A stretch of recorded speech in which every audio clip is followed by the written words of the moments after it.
반갑습니다. 이상원 교수입니다. 오늘의 주제는 왜 예수님의 어린 시절 이야기는 없나요? 입니다. 이 주제는 청소년 미래 세대의 고민 2, 4부 죽음, 차별, 교리 9개 주제 중에서 6번째 주제입니다. 이런 질문이 제시되었습니다. 왜 성경에는 예수님이 성장하는 모습이 다 나와 있지 않나요? 어린 예수님이 성전에 올라가서 내 아버지의 집이라고 한 그 사건 이후 30살 이전에는 단 한마디의 언급도 나와 있지 않아요. 당연히 성경의 주인공인 예수님의 모습이 성경에 다 나와야 하는 것 아닌가요? 물론 성경에서 언급할 필요 없는 평범한 시절을 사셨다면 그 부분에 대해서도 오해의 소지가 없게끔 한 번쯤 언급해야 할 필요가 있다고 생각하는데 좀 혼란스러워요. 네, 이 질문에 대한 저의 답변입니다. 질문한 친구에게 저도 거꾸로 질문을 하나 하고 싶어요.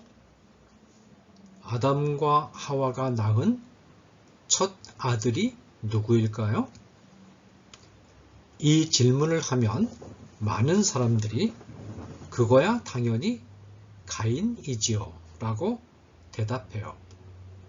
왜냐하면 아담과 하와가 에덴 동산에서 쫓겨난 이야기로 창세기 3장이 끝났는데 그 다음에 바로 시작되는 4장 1절은 아담이 그 아내 하와와 동침하여 가인을 낳았다고 기록하고 있기 때문이에요.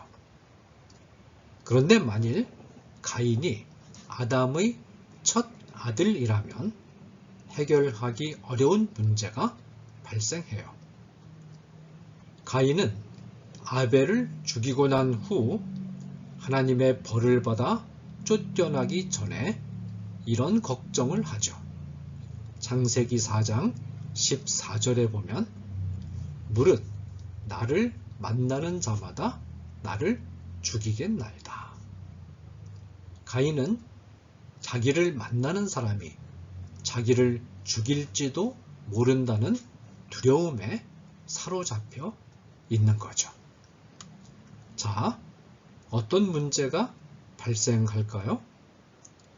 만일 아담이 낳은 첫 아들이 가인이라면 가인밖에는 아무도 없어야 하는데 그게 아니죠.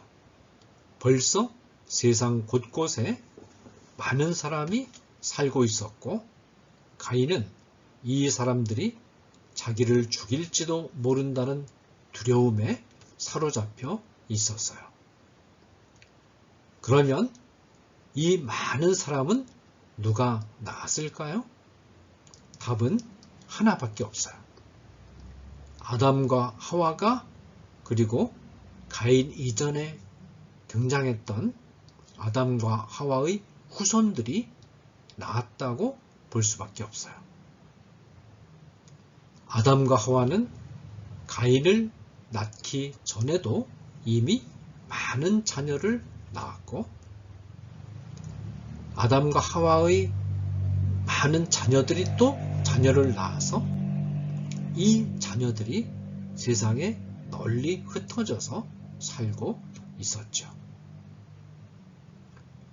제가 이 이야기를 하는 이유는 성경의 서술이 지닌 중요한 한 가지 특징을 보여주고 싶어서예요. 창세기 4장은 아담과 하와가 낳은 자녀들 이름을 다 기록하지 않고 오직 가인과 아벨만 기록했어요. 왜 그랬을까요? 다른 자녀들 이야기는 인류를 구원하시는 하나님의 구원 계획에 관한 이야기에서 별로 중요하지 않기 때문에 과감하게 생략해 버린 거예요. 그러나 가인과 아벨 이야기는 하나님을 믿는 백성과 하나님을 믿지 않는 백성이 어떻게 나누어지는가를 알려주는 중요한 사건이기 때문에 4장 전체를 할애해서 기록한 것이죠. 또 가인과 아벨이 자라온 과정이나 하루하루 살아가는 이야기를 시시콜콜 다 기록한 것이 아니고 굉장히 많은 이야기 중에서 가인이 아벨을 죽인 이야기 하나만 딱 골라서 기록이 되어 있어요. 이처럼 성경은 하나님이 인류를 구원하시는데 필요한 이야기만 엄격하게 뽑아서 기록했답니다. 그것이 성경 기록이 지닌 중요한 특징이에요. 창세기 5장에도 이런 특징이 나타나요. 창세기 5장에는 아담으로부터 노아에까지 이르는 족보가 기록되어 있어요. 그런데 잘 보세요. 3절에서 5절을 읽어볼까요? 아담은 130세에 자기의 모양 곧 자기의 형상과 같은 아들을 낳아 이름을 셋이라 하였고 아담이 셋을 낳은 후 800년을 지내며 자녀들을 낳았으며 그가 930세를 살고 죽었더라. 이 족보에는 가인과 아벨이 빠졌고 셋 하나만 기록되어 있어요. 아담의 자녀를 말할 때 가인과 아벨을 뺀다는 것이 말이 되나요? 그런데도 창세기 5장에는 그들의 이름이 없어요. 그리고 셋을 낳은 후에 800년 동안 낳은 자녀에 관한 이야기는 아예 없어요. 왜 그랬을까요? 바로 셋의 계열은 노아, 아브라함, 다윗을 거쳐서 예수님이 탄생하실 만큼 중요한 계열이었지만 셋의 후손들까지 일일이 다 기록할 필요는 없었고 또 가인과 아벨 이야기까지 기록할 만한 여유가 없었기 때문에 셋 하나만 딱 기록을 했던 거예요. 굉장히 많은 부분이 생략되어 있죠. 여러분, 창조 사건도 마찬가지예요. 하나님이 우주 만물을 창조하신 과정을 다 기록하려면 어느 정도의 분량의 책이 필요할까요? 아마도 수억 만 권, 수천억 만 권 이상의 책이 필요할 거예요. 그만큼 할 말이 많은 사건이 창조 이야기죠. 그러나 성경은 창조 이야기를 창세기 1장과 2장, 2장에 너무너무 간단히 기록했어요. 수천억 만 권의 분량이 단 2장으로 요약된 거예요. 자, 그럼 이제 아시겠죠? 그래요. 하나님은 예수님의 탄생에 관한 이야기도 우리가 구원을 얻는데 꼭 필요한 내용만 아주 간단히 요약해서 보여주셨어요. 이 점에 있어서 예수님의 생애 이야기는 다른 종교 지도자들의 생애 이야기와 아주 달라요. 예를 들면 이슬람교의 창시자인 마호메트나 불교의 창시자인 석가모니 이야기를 읽어보면 어린 시절 이야기가 아주 자세하게 기록되어 있어요.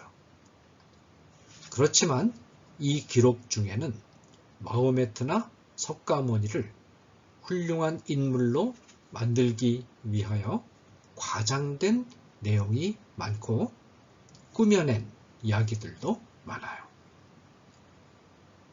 그러나 성경에 있는 예수님의 어린 시절에 관한 기록은 냉정할 만큼 간략하게 기록되어 있죠. 이렇게 간략하게 기록되었어도 가장 중요한 핵심은 매우 분명하게 기록되었기 때문에 그 기록만으로도 충분한 거예요. 성경에서 예수님의 탄생에 대해서 말하려고 한 핵심은 무엇일까요?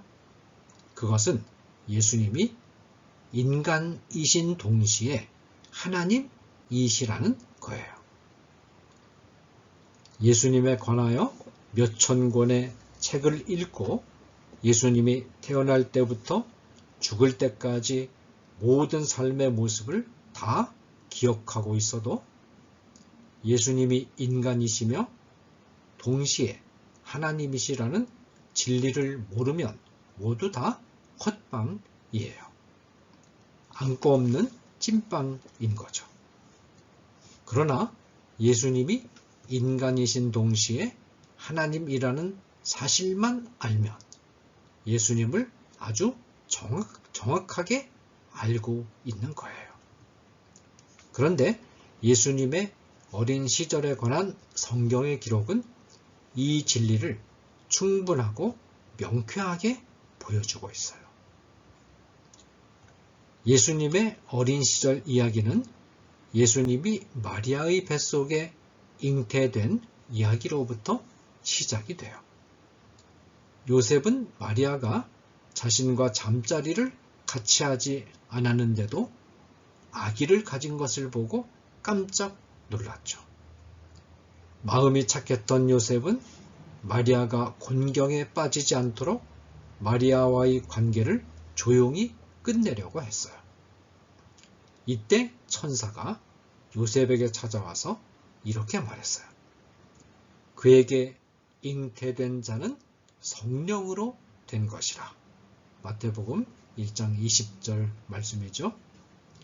예수님이 성령에 의하여 잉태되었다는 말이 무슨 뜻일까요? 이 말은 예수님이 하나님이라는 뜻이에요. 성령이 누군가요? 성령은 하나님이에요. 하나님이신 성령이 낳으셨으니 예수님은 하나님일 수밖에 없어요. 성령으로 잉태된 예수님은 그러나 보통 여자들이 아기를 낳을 때와 똑같이 해산의 수고를 거쳐서 태어나셨어요. 누가복음 2장 6절에서 7절 말씀입니다. 그리고 누가복음 2장 22절 이하의 내용이 보여주는 것처럼 아기 예수님은 다른 유대 아기들과 똑같이 8일 만에 할례를 받으셨죠. 또 다른 아이들이 자라가는 것과 똑같이 키도 점점 자라갔고 지혜도 점점 자라갔어요. 그리고 예수님은 효자였어요. 예수님은 다른 자녀들과 똑같이 육신의 부모인 요셉과 마리아에게 순종하는 삶을 사셨어요. 누가복음 2장 51절 이런 모습들은 어린 예수님이 우리와 다름없는 인간이심을 명쾌하게 보여주고 있어요. 예수님의 어린 시절의 기록이 지닌 또 한 가지 특징은 구약 성경에 예언된 내용이 그대로 이루어졌음을 보여주고 있다는 점이에요. 마리아는 처녀의 몸으로 아기를 가졌는데 처녀가 아기를 낳는 것은 이사야서 17장 14절의 예언이 실현된 거예요. 아기 예수님이 베들레헴에서 나셨다는 기록은 미가서 5장 2절의 예언이 실현된 것이고, 아기 예수님이 헤롯 왕의 박해를 피해서 잠시 애굽에 내려가 있다가 헤롯 왕이 죽은 후에 올라온 이야기는 호세아서 11장 1절이 실현된 것이고, 애굽에서 올라오신 예수님이 나사렛이라는 동네에서 사신 이야기는 이사야서 11장 1절이 실현된 것이죠. 이처럼 예수님의 어린 시절 이야기는 예수님이 인간이시며 동시에 하나님이시라는 진리와 인류를 구원하시려는 하나님의 계획이 실현되고 있음을 증명해주는 내용만 엄선해서 아주 간략하게 요약 기록한 거예요. 이 이야기에는 군더더기가 없으며 꾸민 내용도 미화된 내용도 과장된 내용도 전혀 들어가 있지 않아요. 성경은 예수님의 어린 시절에 대해 많이 알고 싶어하는 사람들의 호기심을 충족시켜 주기 위해서 기록된 책이 아니에요. 그런 호기심을 충족시키기 위해서 성경 밖에 있는 자료들을 막 찾아다녀야 될까요? 그건 좋은 방법이 아니에요. 성경 밖의 자료들은 대부분 신빙성이 없는 이야기들이기 때문이죠. 성경에 기록된 그 이상의 것을 무리하게 알려고 하면 반드시 예수님에 관하여 이단적이고 엉뚱하고 잘못된 생각을 하게 돼요. 성경이 가르쳐주는 것만으로도 우리가 신앙생활을 하는데 아무런 어려움이 없어요. 하나님이 알려주시는 내용으로 감사하고 만족하면서 하나님 말씀을 생활 속에서 실천하는 일에 더 많은 관심을 기울이는 것이 하나님을 믿는 친구들의 바른 모습이라는 것을 기억하길 바라요.